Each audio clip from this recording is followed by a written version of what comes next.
वास्तू रविराज वास्तू संस्कृती या विशेष कार्यक्रमामध्ये आपल्या सगळ्यांचं पुन्हा एकदा स्वागत. सर, ब्रेकवर जाण्यापूर्वी तुम्ही जॉब का मिळत नाही आणि त्याचा नेमका वास्तुशास्त्राशी कसा काय संबंध असतो याबद्दल सांगितलं. मात्र बऱ्याचदा असं होतं की जॉब मिळतो मात्र तो टिकत नाही किंवा बॉसेस आपल्याला प्रॉब्लेम करत असतात, आपले जे वरिष्ठ असतात ते आपल्याला त्रास देत असतात. तर असं का होतं, याचा सुद्धा काही संबंध असू शकतो का वास्तुशास्त्राशी? हो.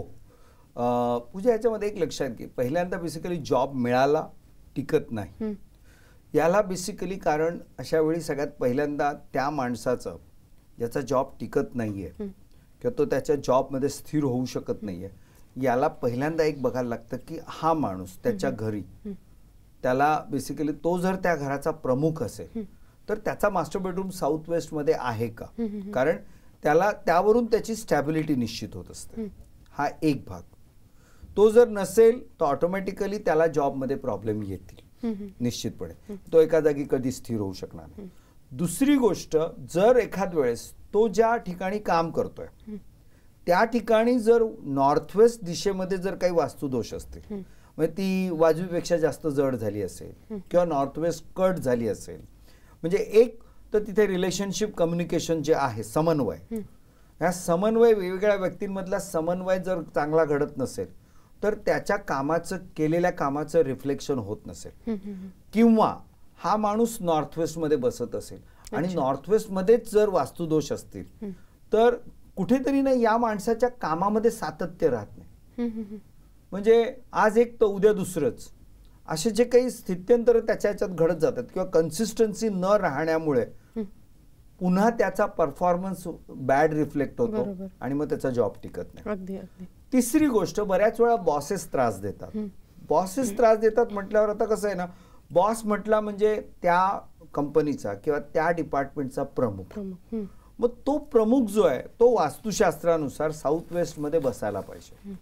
तो जर स्टेबल असेल तर नॅचरली त्याची विचारधारा एका संथ लयीत किंवा अतिशय स्टेबल पद्धतीने किंवा सिस्टमॅटिक पद्धतीने ती जात असते.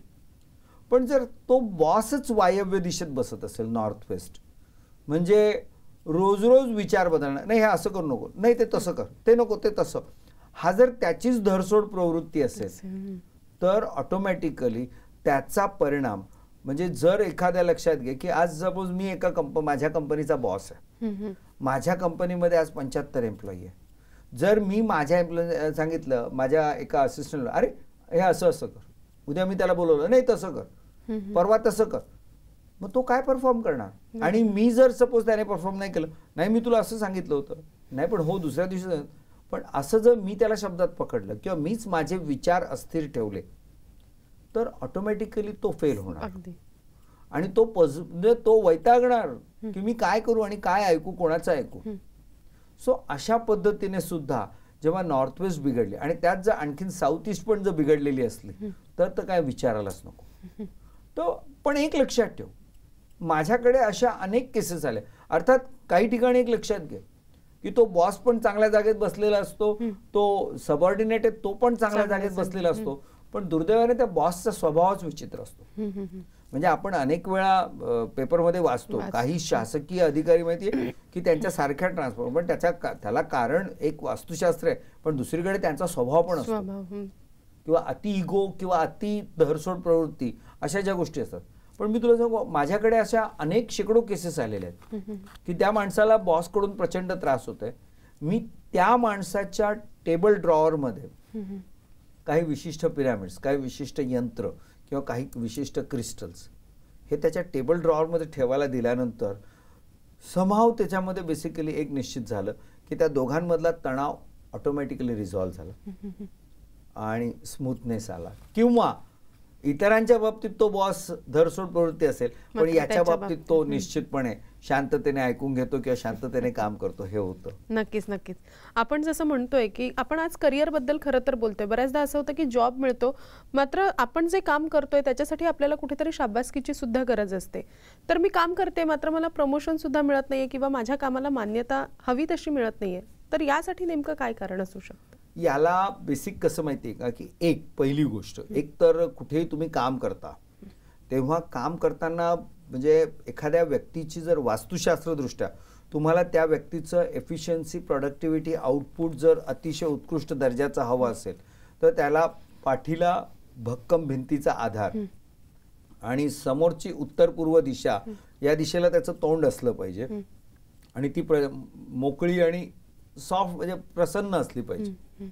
हे जर असेल तर ऑटोमॅटिकली त्याची कामाची जे काय म्हणजे त्याच्या कामाला एक चांगलं उदाहरण येतं, तो चांगलं डिलिव्हर करतो यशस्वीरित्या.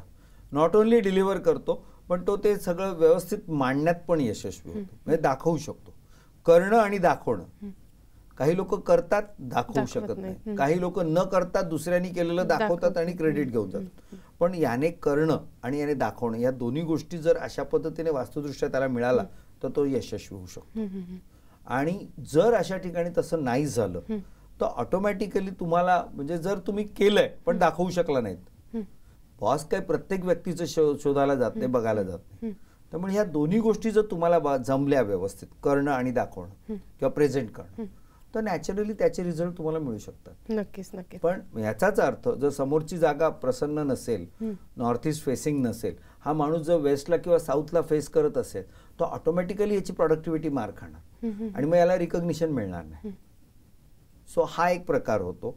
आणि दुसरी गोष्ट, जेव्हा बेसिकली तुमच्यापेक्षा किंवा तुम्हाला पाण्यात पाहणारे किंवा तुमच्याशी स्पर्धा करणारे हे जर तुमच्यापेक्षा स्ट्रॉंग एरियात साऊथ वेस्ट मध्ये असतील आणि तुम्ही दुय्यम दर्जा एरियात असाल तर हे डॉमिनेट करून जातील आणि मग तुम्ही कितीही चांगलं काम केलं तर तुम्हाला हे मिळत नाही. नक्कीच. आणखीन एक मुद्दा याच्यामध्ये असा की मी अशा शेकडो ऑफिसेस मध्ये बघितलंय की जो माणूस नॉर्थ ईस्ट रिजन मध्ये बसतो ना त्याचा परफॉर्मन्स खूप चांगला असतो, पण तो दाखवण्यात कमी पडतो आणि मग अल्टिमेटली तो मार खातो. नक्कीच नक्कीच. सर, प्रत्येक ठिकाणी आणि असं आपण बघायला गेलोय तर जसं तुम्ही म्हणाला की आपण जर चांगलं काम करत असू तर आपले पाय खेचणारे बरेच जण प्रत्येक ऑफिसमध्ये असतात. तर मग अशा वेळेला आपण काय करावं की अशासाठी सुद्धा वास्तुशास्त्र कारणीभूत ठरू शकतं? आपल्याला त्रास देणारे जे आहेत त्यांची संख्या कमी करण्यासाठी नेमकं आपण काय केलं पाहिजे? हे बघ, याच्यामध्ये कसं असतं ना की याचं सिंपल गणित आहे की नॉर्थ वेस्ट म्हणजे वायव्य दिशा, ही वायू तत्वाची दिशा आहे. ही एकीकडे रिलेशनशिप कम्युनिकेशन मेंटेन करते किंवा देत असते. पण नॉर्थ वेस्ट मध्ये जर वास्तुदोष आले तर जेलसी, मत्सरघात हा त्रास नक्की होतो. मग अशा ठिकाणी जर सपोज तुमच्या घरात पण प्रचंड मोठ्या प्रमाणावर जर वायव्य दिशा बिघडलेली असेल तर ऑटोमॅटिकली तुम्हाला मत्सरघात किंवा तुमचे पाय ओढणाऱ्यांची संख्या ही ऑलवेज जास्त असणार. त्यामुळे तिथे ती वायव्य दिशा कंट्रोल करणं हे महत्वाचं आहे. दुसरी गोष्ट, जेव्हा मत्सरघात हा विषय येतो ना तेव्हा त्याला दुसरा एक अँगल असा असतो, मी कसं वागावं हे माझ्या हातात आहे, पण समोरच्यानी कसं वागावं हे माझ्या हातात नाहीये, ते मला कंट्रोल करणं नाहीये. मग अशा वेळी काय असतं माहितीये का, ती जी जेलसीची वेव येते तिला एका बाजूला वायव्य दिशेचे वास्तुदोष दूर करून तुम्ही ती कंट्रोल करू शकता, तर दुसऱ्या बाजूला तुम्ही स्वतःची आध्यात्मिक पातळी किंवा एक स्पिरिच्युअल लेवल म्हणजे मी जेव्हा असा शब्द म्हणतो म्हणजे रोज 4-4 तास तुम्ही जप केला पाहिजे आणि पूजा केली पाहिजे असा अर्थ नाहीये, पण किमान रोज तुम्हाला गणपती, कुलदेवी, तुमचा इष्टदैवत याची जी काही तुमची प्रार्थना, पूजा अर्चा करणं किंवा एखादा पर्टिक्युलर स्तोत्र, मंत्र हे सातत्याने रेग्युलर म्हणणं, हे जर तुम्ही केलं तर तुमची स्पिरिच्युअल एनर्जी किंवा इन अदर वर्ड्स तुमची रेझिस्टन्स पॉवर ही तुम्ही वाढवू शकतात. आणि जर तुम्ही आध्यात्मिक चांगली प्रगती केली तर जळणारे जळू देत ना, किती जळतायत, काही प्रॉब्लेम होणार नाही. नक्कीच नक्कीच. सो एकीकडे वास्तुशास्त्र तर दुसरीकडे स्वतःची आध्यात्मिक प्रगती, या दोन्हीच्या माध्यमातून तुम्ही स्वतःला सुरक्षा कवच तयार करा आणि मग तुमचे किती पाय ओढणारे असू देत. म्हणजे मी असं म्हणेन की आज भारताचे पंतप्रधान, I am really proud of that man, की काय ते इतकं चांगलं काम करताय. तुला काय वाटतं त्यांचे पाय ओढणारे कोणी नसतील, त्यांना टीका करणारे नाहीयेत, पण तो माणूस काम करतो आणि त्या माणसाची स्पिरिच्युअल लेवल पण अतिशय चांगली. सो या दृष्टिकोनातून एकीकडे वास्तू आणि अध्यात्म या दोन्ही गोष्टींचा जर माणसाने वापर केला तर ही विल बी हॅपी. नक्कीच. बऱ्याचदा सर असं होतं की आपण तेच काम करत असतो आणि आपल्याला त्याच कामाचा खूप कंटाळा येतो किंवा आपल्याला नेहमी बदलती जीवनशैली हवी असते. तर हे सुद्धा वास्तुशास्त्राच्या माध्यमातून कसं काय साध्य करू शकतो हे जाणून घ्यायचंय. मात्र इथे एका छोट्याशा विश्रांतीची वेळ झालेली, लगेचच भेटतोय. तुम्ही कुठेही जाऊ नका, पाहत रहा वास्तू रविराज वास्तू संस्कृती.